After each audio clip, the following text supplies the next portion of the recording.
Gracias por estar. Esta es la mesa sobre ciencia y mundo contemporáneo, discusiones que ingresan a la escuela.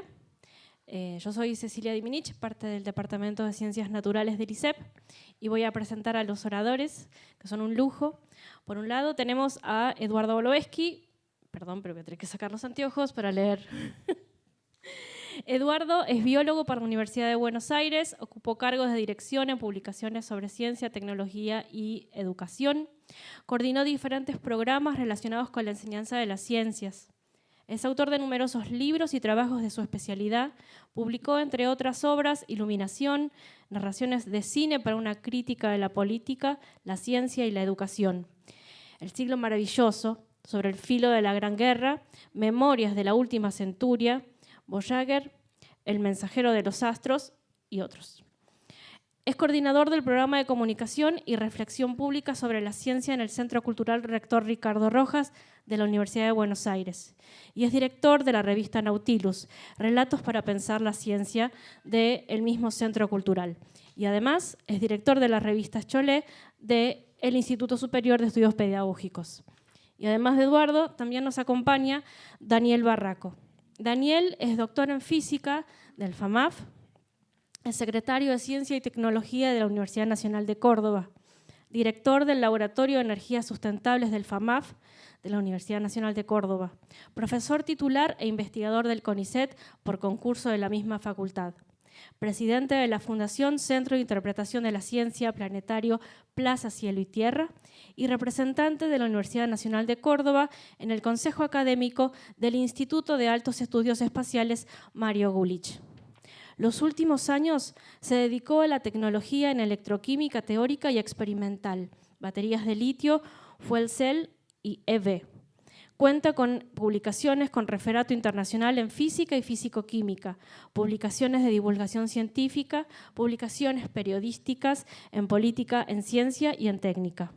Tiene experiencia en asesoramiento empresarial y gubernamental en el área de energía sustentable, desarrollo de emprendimientos y constitución de equipos técnicos. Dadas las presentaciones, lo que vamos a hacer es darles la palabra para que empiece este diálogo. Bueno, lo primero es, yo voy a hacer un agradecimiento, pero tanto singular. Por empezar, agradezco al ISEP que haya puesto este encuentro un día martes y no un día viernes, así no me dicen que les arruino el fin de semana con las ideas que vamos a poner en juego. Bien, dicho esto, ¿sí?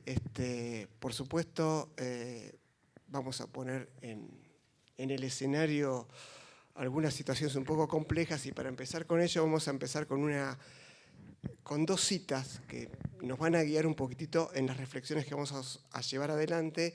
La primera es de Max Born, ¿no? Uno de los más eminentes físicos del siglo XX, ya que está la película Oppenheimer, director de la tesis de Oppenheimer, ¿sí?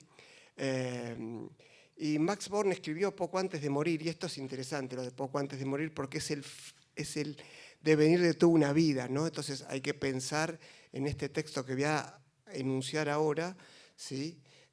Dicho no por una persona joven, ¿no? Sino por una persona que hace la síntesis de su vida y que dice: aunque ame la ciencia, esto fue escrito en el 65, aunque ame la ciencia, temo que se opone de tal manera, vamos a tratar de resolver esto, A ver, aunque ame la ciencia, temo que se opone de tal manera a la historia y la tradición que no puede ser absorbida por nuestra civilización. Pudiera ser que los grandes horrores del siglo XX, de todos los cuales he sido testigo, estamos hablando de Primera Guerra Mundial, Guerra Química, Segunda Guerra Mundial, Holocausto, bomba atómica, etc., no sean un mal pasajero, sino un producto vinculado al propio desarrollo científico, a la ciencia, la cual en sí misma es uno de los mayores logros intelectuales de la humanidad. Está complicado, ¿no? Bueno, primer problema complicado, porque uno de los mayores logros intelectuales no puede ser absorbido por la civilización.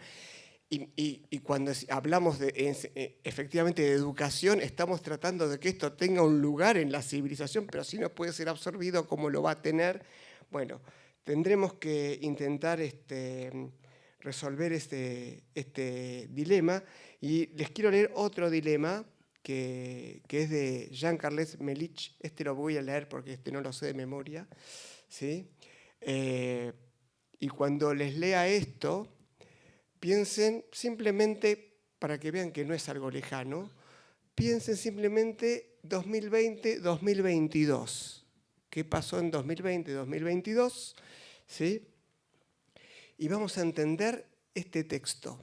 Y fíjense que 2020-2022, todas las políticas que se desarrollaron, no pensemos solo en la Argentina, porque siempre nos quedamos en ese lugar pequeño, sino eso dirían los grandes países desarrollados, tecnológicos, ¿sí?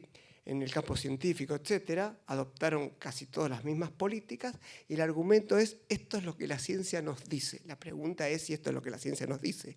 Pero bueno, dice, un nuevo totalitarismo se ha apoderado del mundo, el totalitarismo de la verdad tecnocientífica, ¿no? Y tecnoeconómica. Esta religión totalitaria ha relegado la palabra narrada al reino de la especulación y la falsedad. La realidad, se dice, son los hechos o, como vivimos, los datos, ¿no? Y en la sociedad tecnológica, en el lenguaje de la estadística, en el mundo globalizado, los hechos se han convertido en fetiches. ¿Qué nos espera? ¿Con qué nos encontraremos ahora? En este caso, Melich es un filósofo de la educación, ¿sí? No es alguien que venga del campo de la ciencia y la tecnología, pero lo escrito por Max Born y lo escrito por Melich en algún lugar se cruzan. Entonces lo que vamos a proponer acá es una reflexión crítica sobre la ciencia y la tecnología, y bueno, con el avance vamos a ver cómo salimos, ¿sí? O si no salimos. Sí quiero decir algo para que pasemos 3 días de la semana tranquilos hasta llegar al fin de semana. Yo esto lo enuncié en el libro El siglo maravilloso, que quiero aclarar que se llama así por un libro de Alfred Russel Wallace, que es coautor de la teoría de la selección natural junto con Darwin. Y Wallace escribió en 1879 un libro que se llama El siglo maravilloso, siendo el siglo XX va a ser el siglo maravilloso, porque vamos a tener mejor educación, mejor ciencia, mejor tecnología, etc. Tuvo la suerte de morirse en 1913, porque en 1914 se acabó el siglo maravilloso, ¿no? ¿Está bien?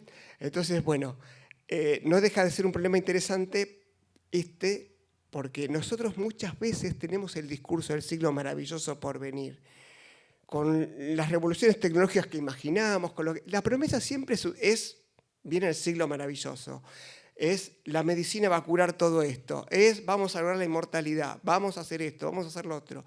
Bien, yo lo que digo es, una de las funciones de la escuela hoy vinculado a la ciencia y la tecnología, es sostener las preguntas que no tienen respuestas. Es muy angustiante sostener preguntas que hoy no tienen respuesta, pero son preguntas importantes. No las podemos ocultar o dejarlas de costado solo porque hoy no conocemos la respuesta, ¿sí? Este es un desafío importantísimo.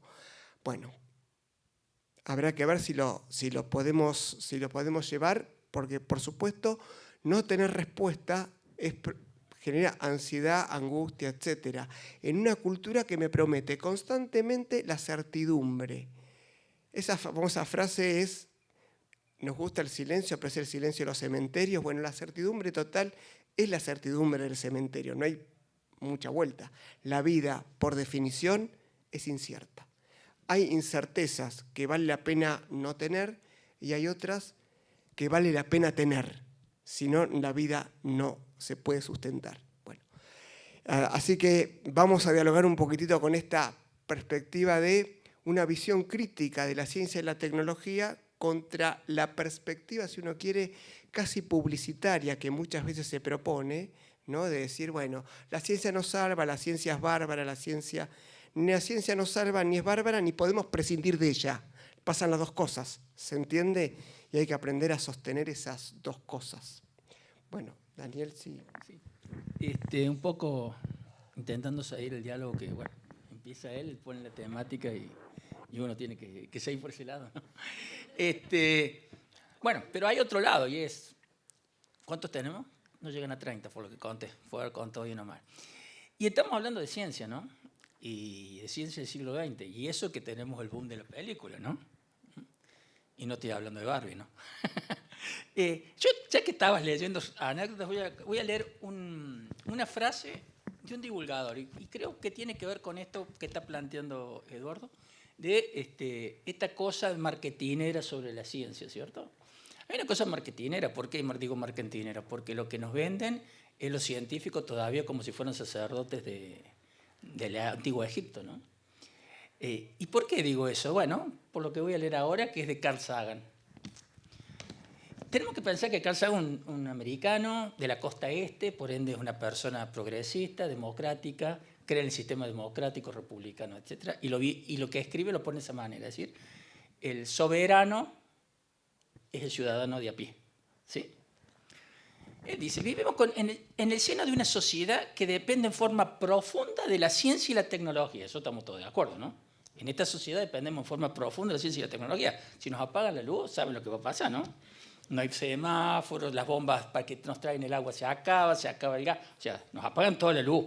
¿Se acuerdan cuando se quedó la ciudad de Córdoba hace poco, varias horas sin luz? Bueno, vivimos en el seno de una sociedad que depende en forma profunda de la ciencia y la tecnología, y en la que casi nadie sabe nada acerca de estas materias. En que casi nadie sabe nada sobre estas materias. Piensen lo que dije antes. Soberanía de ustedes, ¿sí? Esto constituye una forma segura de desastre. ¿Y sí? Si quien toma las decisiones, que todo el mundo cree que son los políticos, pero no, somos nosotros. Y esa es la teoría de la soberanía popular. Nosotros tomamos las decisiones y los ponemos ellos a cargo. Pero ni nosotros ni ellos saben nada de ciencia. Y son los que toman las decisiones. Tienes razón, Carl Sagan. Está claro que es una garantía de ir a estrellarnos contra una pared. Entonces, yo creo que eso tiene profundamente que ver con lo que está marcando Eduardo. ¿Hay cosas importantes que quedaron de la ciencia para hacer en el siglo XXI? Todo. Si uno entiende qué es la ciencia, esencialmente es lograr de alguna manera recolectar en pocas fórmulas o pocas leyes muchísimos datos que se van recopilando. Antes era empírico, se recopilaban los datos, sabían que con 3,14 y pico podían hacer una buena circunferencia, era empírico, lo habían agarrado con una cuerda, lo vieron empíricamente, vamos para adelante. Y juntaban datos empíricos. Lo interesante fue cuando empezaron a sacar fórmulas que les daban los datos sin tener que memorizarlos. Ahora bien, el siglo XXI, ¿hasta dónde hemos llegado? Bueno, todo el mundo escuchó alguna vez, estamos en la teoría del todo. Queremos la teoría del todo, ¿cierto? ¿Qué significa la teoría del todo en física? Significa un esquema, un paradigma, una fórmula que nos dé todo. ¿Cómo nos va en eso? Y nos venía yendo bastante bien. Y entonces resulta que ya llegamos al límite. Estamos estancados, aunque todo el mundo crea que vamos progresando, no. Estamos estancados con algunos problemas serios de que las cosas no coinciden. Ahora bien, yo soy optimista y quizás logremos saber más cosas. Patearemos los problemas profundos. Por ejemplo, ¿de dónde venimos? Lo venimos pateando. Porque me digan a mí que vengo del Big Bang. ¿Qué sé yo qué significa el Big Bang? ¿Qué significa venimos de cuando el tiempo se acabó? Ni idea. Así que decir que hemos resuelto el problema de la cosmogonía, para mí es un gran fracaso. La verdad es eso. No entendemos nada más. Sabemos controlar la naturaleza, etcétera, etcétera, etcétera. Pero no sabemos nada de las verdaderas preguntas. ¿Por qué estábamos? ¿Para qué estábamos? Somos importantes. Y parecía ser la mecánica cuántica que dice que el observador es importante. La conciencia es importante. La pregunta sigue, ¿y qué es la conciencia? Todos se miran. Y entonces aparece la pregunta que está planteando Eduardo. Tenemos una gran fuerza de manejo de la naturaleza. ¿Estamos en condiciones de manejarla? ¿A esa gran fuerza? Cuando estábamos con el arco y la flecha, y teníamos fuerza, lo matábamos al otro, nos matábamos entre grupos. Bueno, después nos pusimos de acuerdo, no vamos a ir matando entre nosotros, pongámonos de acuerdo, tengamos leyes. Y entonces en estas ficciones empezamos a inventar cosas que no existían. Existe un jefe, ya existen leyes como si fueran leyes de la naturaleza y las tenemos que acatar. Y si no, le pedimos a los dioses que existen, por supuesto, que los mandan a que las acatemos, ¿sí? Y así fuimos armando esta sociedad, ¿cierto? Y esta sociedad fue armada con esas ficciones, ¿cierto? Porque somos muy crédulos, es cierto, el ser humano es una cosa muy crédula, cree que existen cosas que no existen, pero esa credulidad nos permite hacer muchas cosas.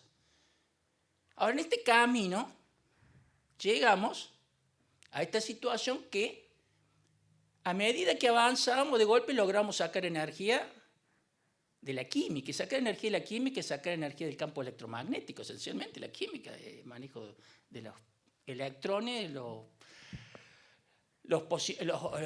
protones, etc. Es energía electromagnética. Y de ahí sacamos energía y bueno, ya hacíamos bombas. Y matábamos gente, por ejemplo, haciendo bombas. Y bueno, de golpe ya no fue el electromagnetismo. Y ahí apareció Oppenheimer. Sacamos fuerza de la fuerza electrofuerte, que es la que mantiene unido el átomo. Por eso decimos fuerzas nucleares, porque son las fuerzas que mantienen el núcleo armado. Hasta ahora, por supuesto, en el área de la guerra bacteriológica el ser humano lo hizo siempre. En el último de los casos tiraron un caballo muerto al pozo de agua, se podría todo, la gente tomaba el agua, chao, a otra cosa. Tiraban con catapulta enfermos con peste. Así fue como llegó la peste negra a Europa. En Crimea estaban los mongoles tirándole a los venecianos, a los genoveses en este caso, cadáveres de gente que tenía peste. Bueno, llevaron toda la peste de Asia a Europa. O sea, la guerra química, o la guerra más bien bacteriológica, siempre hemos sido capaces de matarnos entre nosotros. Lo que pasa es que esto fue escalando. Esto fue escalando porque fuimos teniendo más control de la naturaleza. Y ahí viene la pregunta. ¿Estamos en condiciones? La pregunta de Max Born es muy profunda y hay que saber por qué se la hace él. ¿Estamos en condiciones de manejar esto? Qué pregunta, ¿no? Porque eso nos va la vida, ¿no? Nos va la vida como especie. ¿Estamos en condiciones? Bueno, me gusta cuando él me planteó el texto, porque no es cualquier tipo Max Born. Más allá de su premio Nobel en el área de la física atómica, obviamente, como bien dijo él, y sale en la película, cuando lo recomiendan que vaya a hacer su doctorado con Max Born, le dicen Oppenheimer. Claro, estaba la punta de la mecánica cuántica. Pero Max Born no dice por qué sí lo que dice. Porque él estaba en el grupo de algunos investigadores como Otto Hahn, que fue el que descubrió por primera vez la fisión, y algún otro más, también premio Nobel, en el grupo de los gaseadores. Max Born es parte del grupo de los gaseadores. ¿Qué es el grupo de los gaseadores? Bueno, hay un gran premio Nobel de la física, de la química en realidad, un gran premio Nobel de la química, premio Nobel de 1918. El muchacho que lo hizo fundirse a los chilenos, los obligó a los chilenos a dedicarse a sacar cobre. ¿Qué hacían antes los chilenos? Y sacaban guano, por eso fue la guerra del Pacífico. Sacaban guano como fertilizante o lo utilizaban para fabricar explosivos, ¿cierto? Necesitaban nitrógeno. Y Haber lo que inventó, lo hemos charlado más de una vez acá con Eduardo, porque es un caso típico de ciencia, lo que inventó fue el proceso Haber-Bosch. Ese proceso permite la fabricación de amoníaco. Y cuando tenemos amoníaco, podemos tener fertilizantes, porque el amoníaco sacamos después la urea. O sacamos el nitrato de amonio, que es un fertilizante. Y por eso le dan el premio Nobel. Pero hay que entender quién era Haber.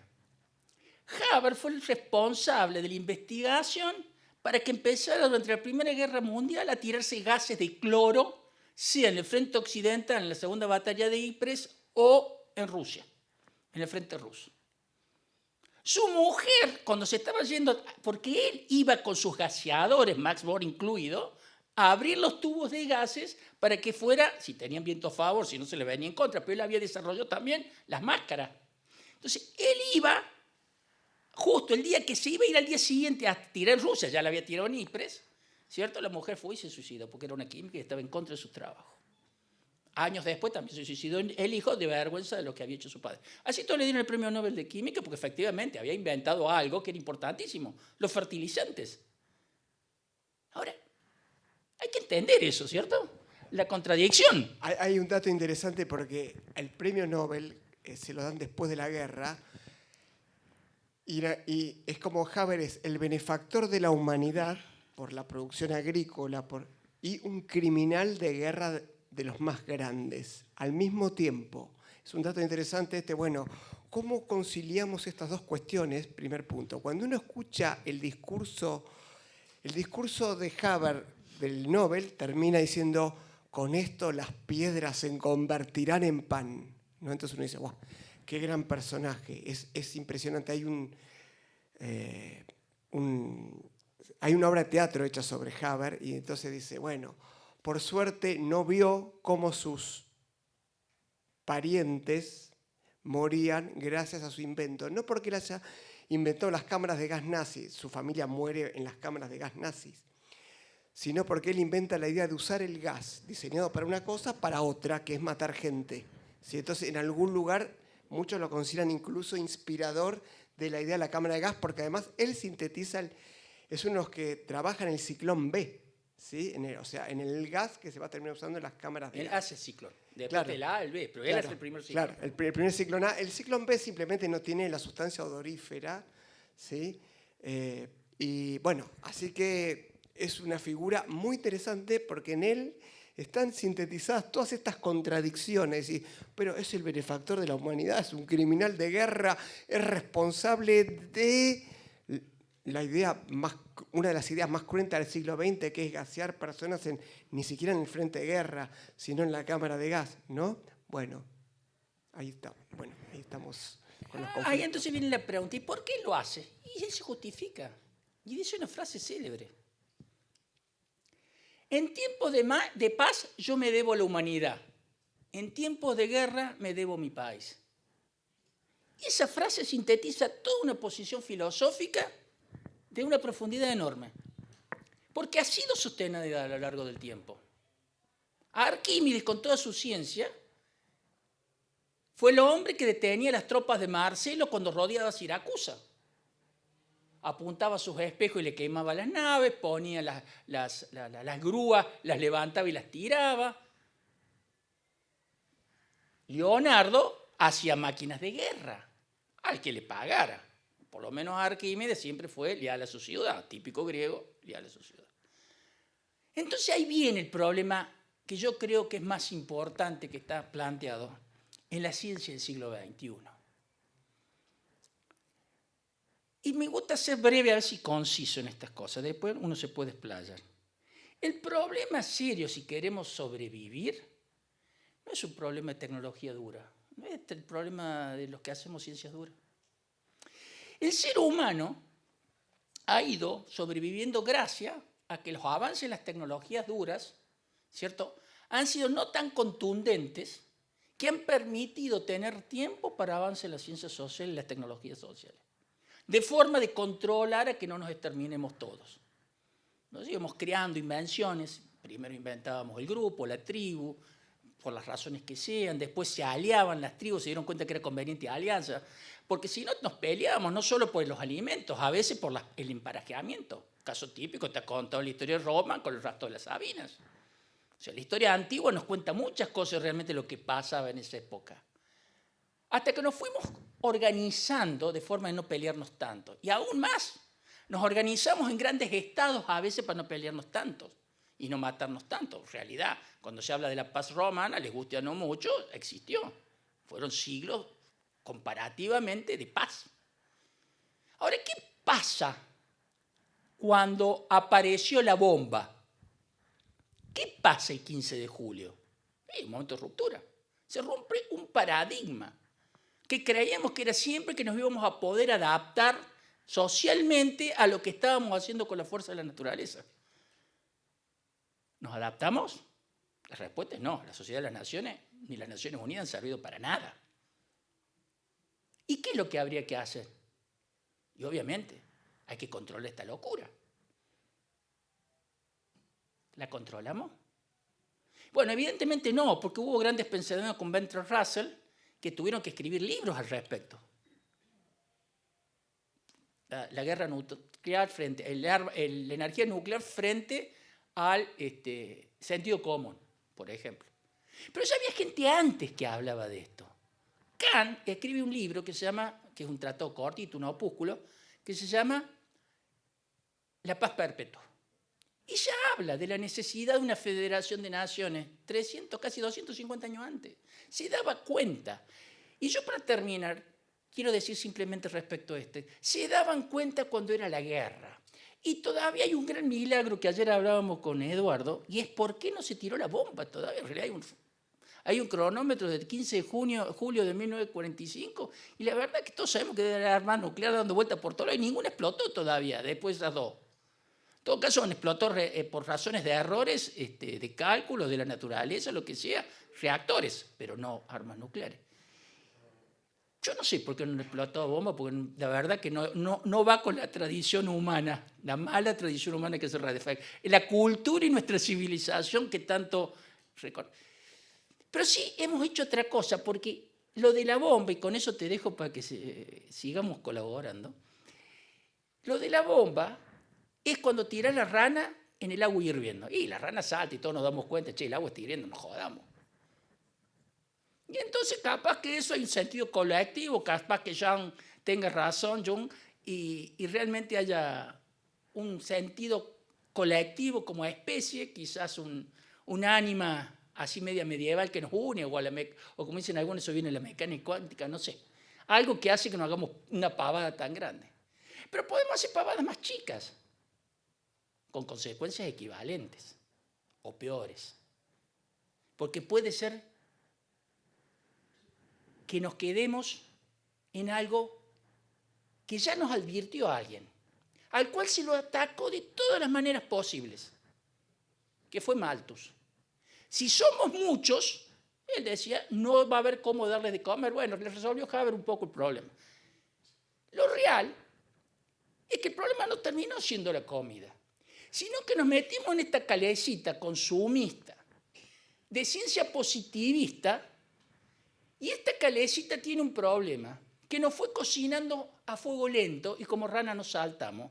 Y hoy día, como no tenemos una organización mundial, ¿sí? Ya no es que no solo podemos llegar a tirar la bomba atómica, sino ya tenemos un planeta que nos está cocinando y no sabemos qué hacer y no hay nadie que regule eso.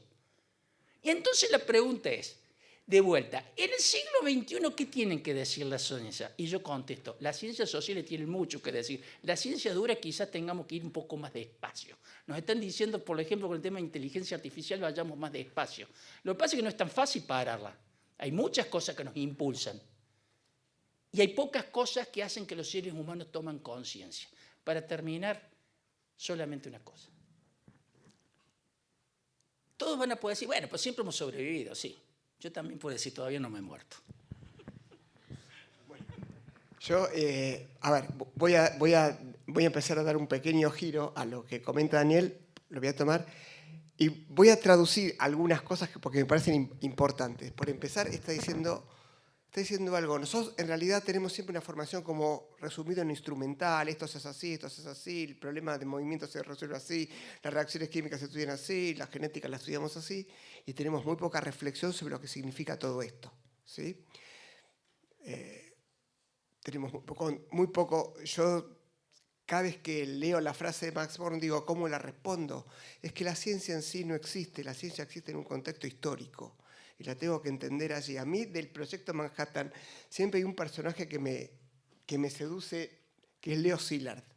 Primero porque Leo Szilard es el primero que tiene la idea de la reacción en cadena, pero segundo, porque es el que más estimula al inicio diciendo, esto es una tragedia lo que estoy haciendo, pero no puedo parar porque los nazis podrían desarrollar la bomba. Cuando Enrico Fermi dirige la primera reacción en cadena en Chicago, a instancia de toda la presión que ejercía Szilard, sale todo bien, todos festejan, Szilard no, dice, hoy es un día negro para la humanidad, dice. O sea, y él era el que más proponía que se haga eso, porque a ver dónde están los nazis, en qué situación están. Entonces es interesante porque Szilard representa esta contradicción de lo hago, no querría, pero no puedo no hacerlo, ¿no? Y cómo él va sobre... De hecho, él va a terminar abandonando la física, se va a pasar a la biología, ¿no? Y Max Perutz, químico, premio Nobel también por la estructura de la hemoglobina, va a terminar diciendo, bueno, por suerte Szilard no vivió lo suficiente para ver cómo su idea de que los científicos son seres moralmente íntegros, etcétera, etcétera, etcétera, era falsa. Son tan íntegros como cualquier otro, ¿se entiende? No son menos íntegros o más íntegros, etc. Esto normalmente no lo tenemos muy en cuenta, por eso decimos la ciencia o los científicos. Siempre digo, mire, los científicos no existen en ese imaginario de los científicos, dicen, los científicos piensan, ¿no? Enseñamos poco a ver estos debates o estas contradicciones o estos problemas. ¿Sí?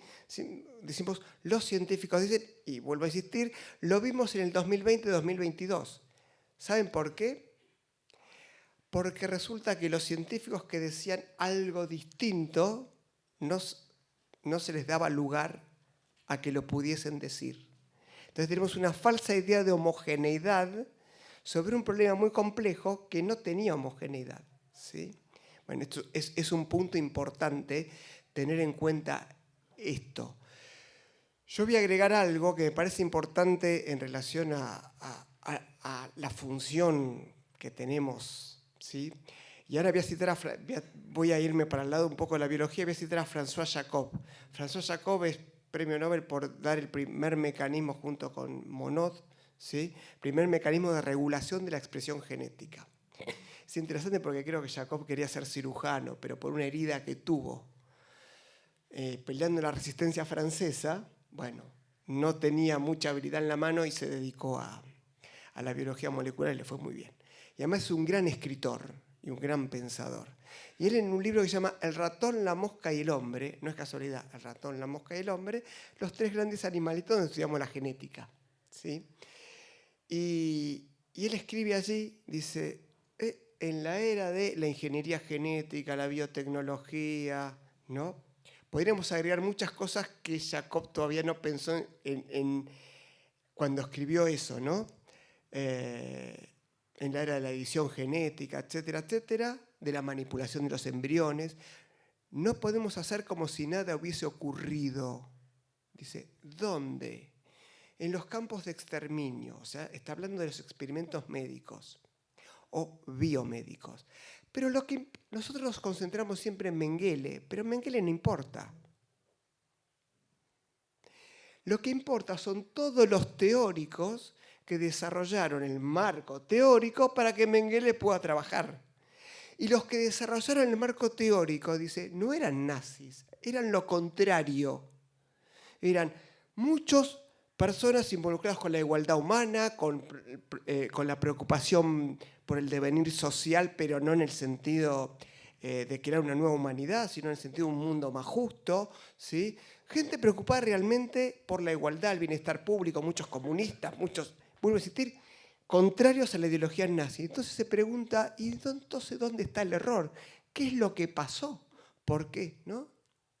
Dice, el error es que nadie creyó que tenía que hablar por fuera de su propia comunidad científica con los demás.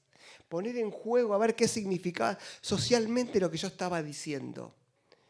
¿Sí? Entonces, hoy como nunca necesitamos un debate muy abierto, ¿sí?, sobre los desarrollos científicos tecnológicos. Y este es uno de los lugares que yo creo que la escuela no está cumpliendo, porque estos debates no ocurren ni en las ciencias sociales ni en las llamadas ciencias naturales, en ninguno de los dos. En uno la formación es excesivamente instrumental, en el otro no existe, ¿no? Entonces es un dato interesante, que una de las grandes fuerzas constitutivas del mundo contemporáneo no se intenta analizar con cierta profundidad. Yo voy a traer acá una novela y después me parece que es interesante empezar como una discusión. Una novela que es del siglo XIX, que es más valiosa hoy que en el siglo XIX. Una novela escrita por una joven de 16 años, que se publica cuando la joven tiene 18 años. ¿Alguien sabe de qué novela estoy hablando? Sí, vos sabés, pero...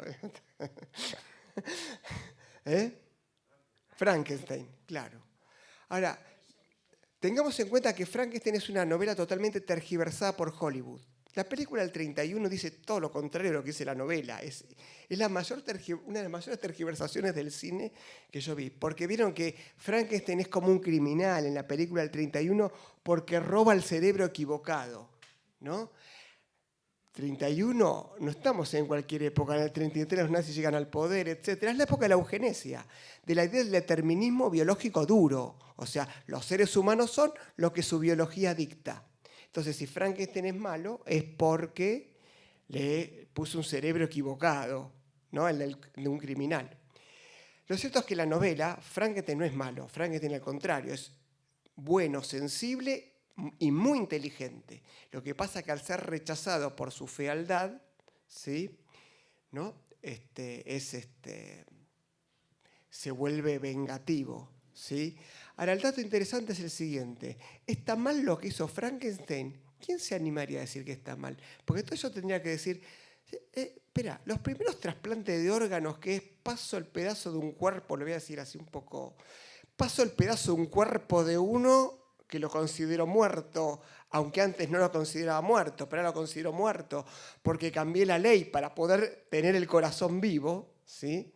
Aclaremos que la ley que declara a alguien muerto se cambia por tener trasplante de órganos.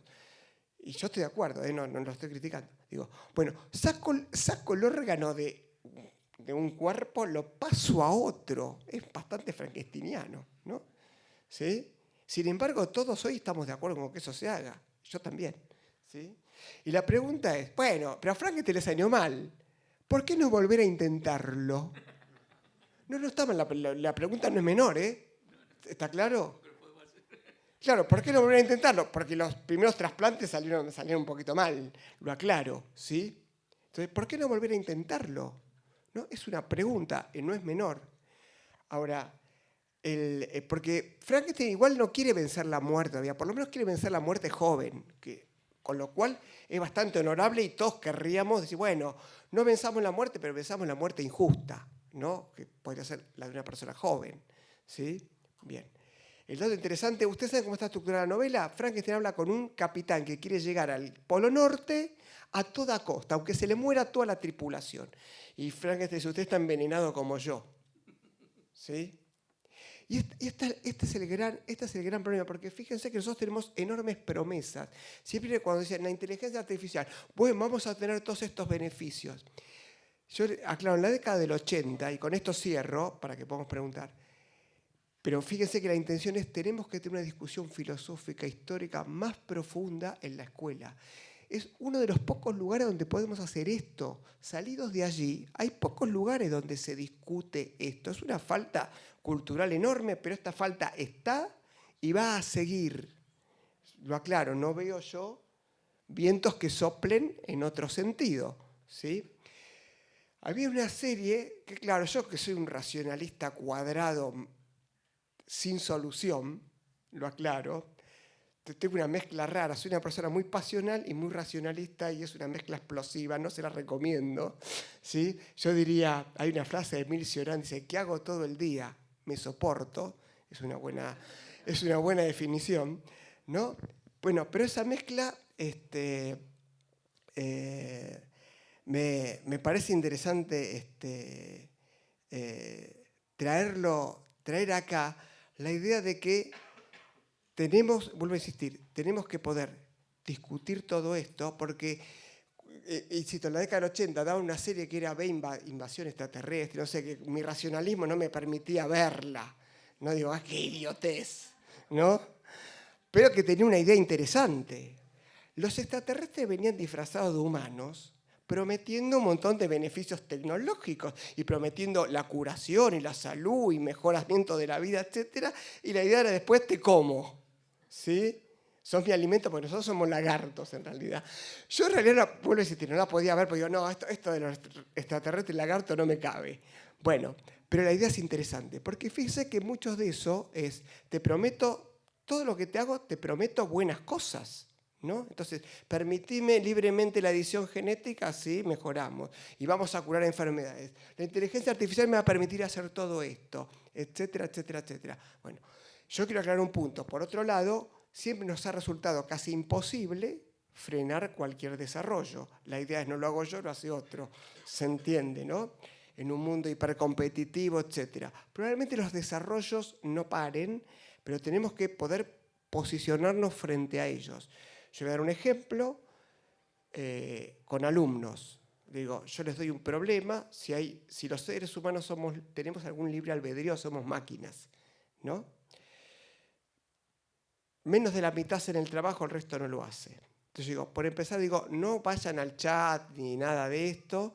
¿Saben por qué? Porque están transfiriendo cualidades cognitivas, están confiando, están perdiendo, prefiero que no lo hagan, ¿sí? Después voy a decir lo que les hice hacer cuando no lo hicieron, pero si me hacen acordar, pregunten al final, les comento lo que terminé haciendo. Pero la idea es, yo agarro esto y digo, bueno, no me ubico, agarro el mapita, ya no me acuerdo de nada. Yo les pregunté, ¿cuánta gente sabe su propio número de teléfono? La mayoría no lo sabía. Es muy interesante, porque yo transfiero ciertas cualidades cognitivas. Miren, aprender una poesía de memoria no es lo mismo que no saberla de memoria. Tiene otro sentido, ¿no? Entonces, no está mal memorizar y que no todo esté ahí. Sin embargo, el ideal que me proponen cada vez es, mirá, tenés una aplicación que te hace esto, te hace esto, te hace esto, te hace esto, te hace esto. Voy a tomar una frase de uno del nieto de Nordenskjöld, ¿sí? que fue la famosa expedición con la que fue Sobral a la Antártida. Se quedaron varados ahí 2 años, 1901, no había celular, no había nada, bueno, no importa. Podía no pasarla muy bien. Pero independientemente, él decía, no, yo dormí en el lugar más frío de la cabaña, dice, no Nordenskjöld. ¿Por qué? Porque la comodidad mata. ¿Sí? Dato interesante y una advertencia interesante.